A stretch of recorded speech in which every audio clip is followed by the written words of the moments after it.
Hello, this is Donna Lewis at the Clark County Park District, and today we're going to talk about what to do if you find a fawn or a baby deer outside alone. So the first thing you might think, this deer needs help, it's abandoned, where's its mom? Who knows, right? Well, mom is probably nearby somewhere foraging. Sometimes she will leave the baby for 3 to 4 hours at a time. You're hearing my local non-native animals that have my yard. So sometimes she is foraging and she will leave the baby for hours at a time, but sometimes she's just off watching the baby from a distance.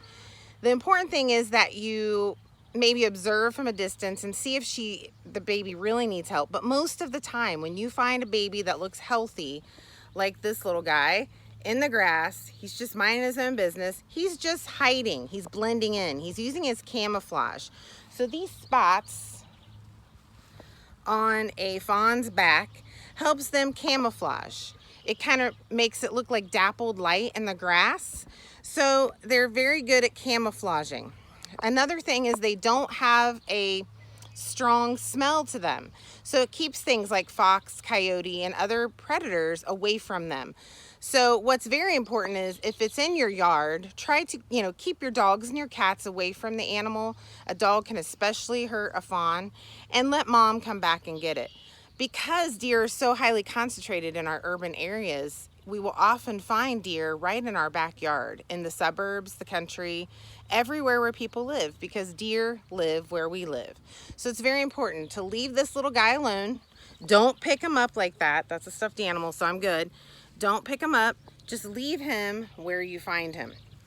We've had them at the park before, right in our grassy area in the parking lot. And mom did come back and get him, and everything was fine. So deer are everywhere, and we are going to sometimes see a baby fawn.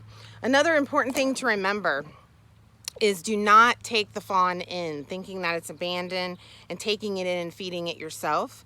You have to leave that to wildlife rehabilitators, people that are trained to do this. And deer are very hard to raise without having them be too tame. So if you have a deer that was raised in captivity and treated like a pet, and then it's released, it's going to be too unafraid of humans, and it will walk right up to them. I've seen plenty of cases on the internet of that happening. So it's very important that deer stay afraid of humans so that they don't get hurt. Now, when do you need to intervene? Well, if the baby's injured, that would be cause for concern. So you would want to call your local Ohio Division of Wildlife officer. If you're in another state, find your officer in that state, in that county of your state.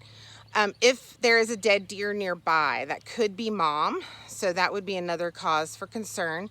Or you think it's in maybe a really dangerous location, but most of the time mom knows what she's doing and she's nearby and she's watching. So we don't want to kidnap the baby from mom. So again, like I always say in these videos, it's always best for mom to raise the baby. What if you find an injured adult?